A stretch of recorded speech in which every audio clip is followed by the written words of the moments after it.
Hello and welcome to The Discriminating Gamer, the board game review show that would like you to know that it takes about 20 minutes to walk from my apartment to the bar, but about 40 minutes to walk from the bar back to the apartment.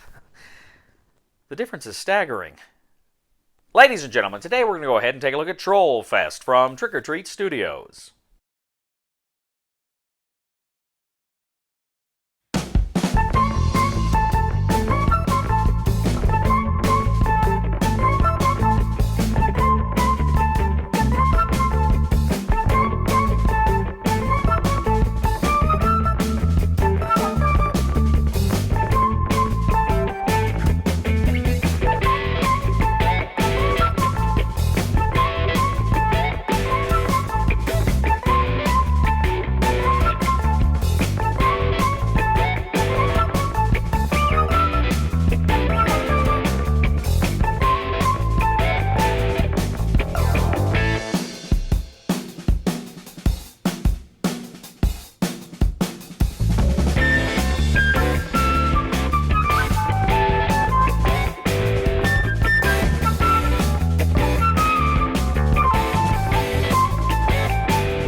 Hello everybody, we'll get back to the review in just a second. I just want to take a moment to ask you to go ahead and check out and subscribe to my other channel, that is Cody Carlson PhD, where we talk about military history and books on history and fun things like that. Please check that out, please subscribe, and now, back to the review.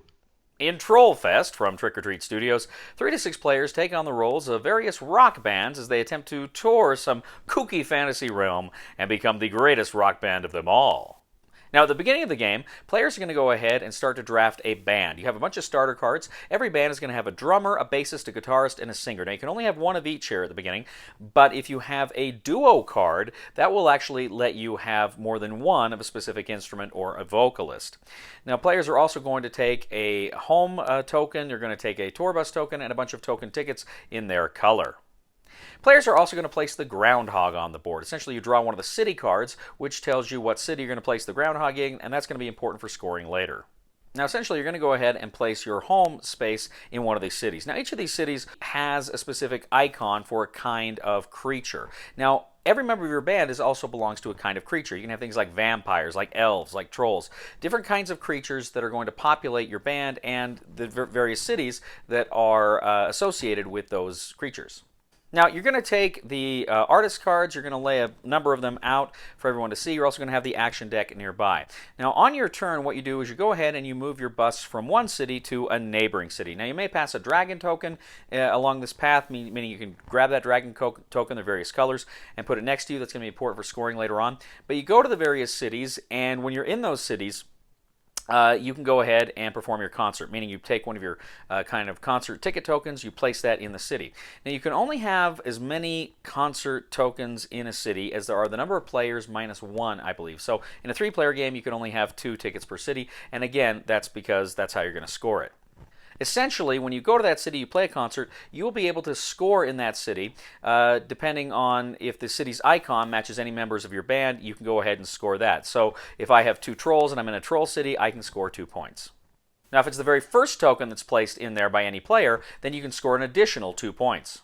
Now, if the groundhog meeple is there, you score an additional 5 points. You take that groundhog meeple, put it in your supply area, and then during the next turn, you go ahead, you flip a card with a city card, and then you place the groundhog in that city. Now, some of the cities have different icons. Some of them are market cities, meaning if you go there, you can take an action where you actually draw 4 action cards, pick one of them, put it in your hand, and the other 3 you put back at the bottom of the deck. You can play that card immediately or whenever the timing suits you. Now, you've got the kind of the springboard of rock artists there, and what you can do is if you go to a city with a vivid cultural life, you can actually draw one of those cards and add it to your band, and in which case you'd have to replace it with another card, or you can draw a card from the top of your deck, which is a blind draw. Now, this may enhance your band lineup, but also, too, if you draw a card that its creature icon matches that of the city, you also score a point that way. Now, the first player to put down their last tour token, every other player can take 1 turn, and then the game is over, and immediately you go to the festival. Now, your festival is your scoring phase, and there's a lot of different things you're going to be scored on here. First of all, you're going to look at the band. Now, some of your band members will have certain icons, and you look at these icons, and depending on how many of these icons they have, that will score you points in different ways. The different icons represent energy, charisma, and skill, and whoever has the most in any given icon will score 8 points. Whoever has the second most in those icons will score 4 points. You're also going to score who has the most light show tokens. Whoever has the most gets 8 points. Whoever has second most gets 4 points. There's also a diversity bonus. The player with the band who has the most diversity, meaning the most different kinds of creatures, they're going to score certain points. And then there's other ways and other card combinations that will work. For instance, if you have an all-female band, that will work, or an all-male band, that will work. Or if you have, I think if they're all from one area, or you have the most from one area, you can score points. So there's all these different ways that factor into the scoring points depending on the types of band members that you have. So throughout the course of the game, players are going around and around. They're playing the different cities. They are placing their concert tokens. They are drawing cards from the action market. They are drawing cards from the Rock Springboard and the Rockstar deck. They're scoring points this way, playing these concerts. You go to the festival stage, you add up all of your points, you figure out all the different point values for all the different card combinations and everything that you possess, and whoever has the most points wins TrollFest. So TrollFest is kind of a quirky game. It's got some fun artwork. I reviewed Blood Orders a little while ago from Trick or Treat Studios about the vampires, and I freaking loved the art in that one. The art here too is really good. It's not as gruesome as Blood Orders was, so I like Blood Orders art a little bit better. But I really enjoyed some of the artwork here as well. It's fun. It's goofy, a little cartoony, but still a lot of fun. The game itself is pretty basic. You just move to another town. You can decide which cards you want to get. You obviously are scoring if you're in the town you're in has matching icons with your band members, and then you move on. And so it's really a simple game. It's not a terribly difficult game to learn and to play. It's one of those games where after the first round, it's like, oh, I got it. It's pretty simple and straightforward. And of course, I think that's a good thing for the kind of game this is. The rule book at times seemed a little, I don't want to say it was complex. It's not a complex rule book, but I wish it had been laid out a little differently so you could get kind of to the point of scoring a little bit quicker in some of these instances. Like for instance, in the part where it's talking about when you draw the cards, you can score a point if you've got a if you've got a player in that city or whatever, and you draw that card, you score a point. It's just kind of there in the big block of text. I wish that had been a little separated, highlighted, just so you can see every way you can score points just immediately in the rulebook. Oh, I get a point that way, get a point that way. And I think when we were playing it, we lost some points because we didn't. There were some of those things were a little, I don't want to say hidden, but maybe not as prominent as I would have hoped they'd been. So a little criticism for the rulebook, but not a huge one. It's not a bad. Generally speaking, it's not a bad rulebook. But I like this game. I had fun with this game, but I do have some criticisms. And my first criticism is at the beginning of the game, like to find out the first player, it's like everybody writes down their band name. You're supposed to write down your band name, and then you vote on the craziest band name or whatever. I hate that. I hate stuff like that in games. It brings kind of that party element to a game, and I don't want to play a party game. I want to play a more structured board game, and I really don't like that kind of stuff. And I'm not a big fan of party games that are about that too. Oh, let's just vote on what's the wackiest answer. I just don't like that generally, and I really don't like it when it's incorporated into a bigger board game. If we're going to figure out who the first player is, let's have some other metric or some other idea or something. Draw a card, and the first one to draw a vampire card, or I don't know, something. But yeah, I was not a fan of the idea of voting and best band name. That was dumb.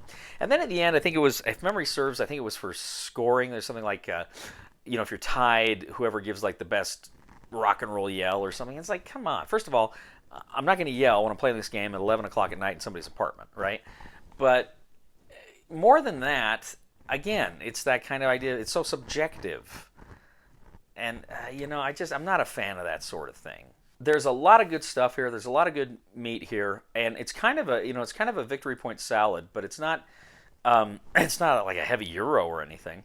But it's definitely got all these different ways you're scoring, and it's fun because just looking at it, you don't think there's that much here, but there is. There's some real choices and real complexity. Which city do you go to? Which cards do I want to kind of collect, and what do I want to go for? Do I want to go for diversity? Do I want to go for maybe a more homogeneous lineup here in one way or another, based it on sex or on the creature that can score me more points. What you're really thinking about these things and these choices. And it's a quick game. It's not a long game, and so it works. I think this game comes together. I think it's a pretty solid game, except for those kind of party game elements. I actually enjoyed this one. I played it, of course. George and Duffy played it with me, and they both enjoyed it as well. And again, it's because for what this game is, a pretty light kind of engine building, point building game. It scratches an itch. It's a fun game and fun artwork. So recommendation for the Discriminating Gamer for TrollFest is buy it. Thank you once again for joining us today on The Discriminating Gamer. As always, we ask you to please leave a comment for us on YouTube, on Board Game Geek, on our Facebook page, or on thediscriminatinggamer.com. We ask you to please like us on Facebook, subscribe to us on YouTube, and follow us on Twitter. We'd also ask you, ladies and gentlemen, to please check out my other channel, that is Cody Carlson, PhD, where we talk about military history and books on history and fun things like that. Please check it out, please subscribe, and please give a thumb to this video on Board Game Geek. That helps us out a lot as well. You know, ladies and gentlemen, I was kind of disturbed. The other day, someone ripped the 5th month out of my calendar. I was completely dismayed. Please somebody help me on my feet again.